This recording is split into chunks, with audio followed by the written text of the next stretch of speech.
Subscribe করে নিও আমার চ্যানেলটা আর পাশে থাকা বেল আইকনটা ক্লিক করে দিও যাতে আমার সমস্ত ভিডিও নোটিফিকেশন তোমাদের কাছে পৌঁছে যায়। লাইক করে দিও, শেয়ার করে দিও আর কমেন্ট করতে একদম ভুলো না। Hello guys, welcome back to my channel খাই খাই। আজ আমি বানাতে চলেছি হলুদ চাউমিন। সেটা তোমরা অলরেডি দেখতে পেয়ে গেছো। এই চাউমিন খুব সহজেই বানানো যায়। তার জন্য প্রথমে আগে জল দিয়ে চাউমিনটাকে আমি ভিজিয়ে নিয়েছি। তোমরা এর বদলে গরম জলে চাউমিনটাকে ভিজিয়ে নিতে পারো, কোনো রকম অসুবিধা নেই। চাউমিনটা হালকা হালকা করে ভিজে আসার পর চাউমিনটা শুকিয়ে নেবে। শুকিয়ে নিয়ে এর মধ্যে সাদা তেল এবং একটুখানি নুন দিয়ে দেবে। এই যে চাউমিনটা বানাচ্ছি, তোমরা ভাবছো আমি এবার চাউমিন কেন বানাচ্ছি। আমার তো চাউমিনের ভিডিও অলরেডি আমার চ্যানেলে আছে। হ্যাঁ, অবশ্যই আছে, সেটা তোমরা অলরেডি দেখে নিও। আমি জানি তোমরা যারা অনেকে দেখেছো তাদেরকে অনেক অনেক অনেক থ্যাংক ইউ। আর এই চাউমিনটা আমি সাধারণত বানাচ্ছি বিশেষ করে মায়েদের জন্য, যাদের মায়েরা ভীষণ চিন্তা করে যে বাচ্চাদের কী দেবো, বাড়িতে কিছু নেই, তারা অবশ্যই এটাকে ট্রাই করুন। ভীষণ ভীষণ ভীষণ ভালো লাগবে আর বাচ্চারা খুব ভালোভাবে খাবে।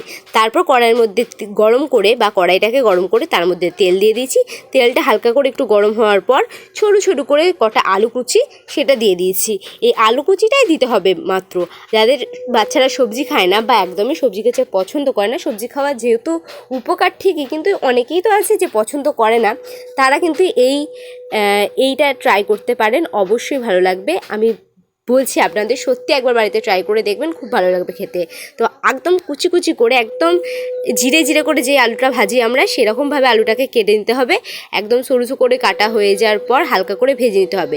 একটুখানি সেদ্ধ করার জন্য একটু ঢাকা দিয়েও অবশ্য রেখে দিতে পারেন। তারপর যে চাউমিনটা আমরা শুকিয়ে নিয়েছিলাম বা যেই চাউমিনটা শুকানো হয়ে গেছে, সেই চাউমিনটা গোটাটা দিয়ে দিয়েছি।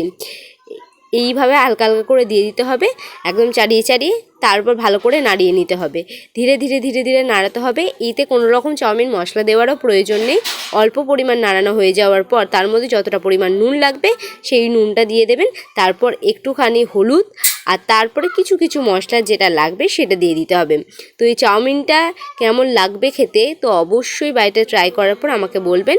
যেহেতু হলুদ চাউমিন, সেই জন্য হলুদের পরিমাণ একটুখানি বেশি থাকবে। আর এটা হচ্ছে চাট মশলা, এটা দিলে কিন্তু ওই চাউমিন মশলার ফ্লেভারটা পেয়ে যাবেন। তাই ভালোভাবে এটাকে নাড়ানো হয়ে যাওয়ার পর হালকা হালকা করে নাড়াতে থাকতে হবে, যাতে সমস্ত মশলাগুলো প্রত্যেকটা চাউমিনের গায়েই যেন লাগে। তো হালকা করে নাড়ানো হয়ে আস্তে আস্তে নাড়াতে হবে। তো এই ধরনের হলুদ হলুদ চাউমিন কারা কারা খেতে ভালোবাসো অবশ্যই কমেন্টে লিখে জানাবে। এরকম হলুদ হয়ে যাবে। ওপর থেকে যারা একটু ঝাল খাও তারা অবশ্যই একটুখানি লঙ্কা গুঁড়ো দিয়ে দিও, বা অনেকে লঙ্কা গুঁড়ো কালারের জন্য দেয়। এখানে কাশ্মীরি লঙ্কা গুঁড়ো তোমরা ইউজ করতে পারো, কোনো রকম অসুবিধা নেই। তো এরকম দেখো হলুদ হলুদ চাউমিনটা হয়ে গেছে। এবার এটাকে খাওয়ার পালা।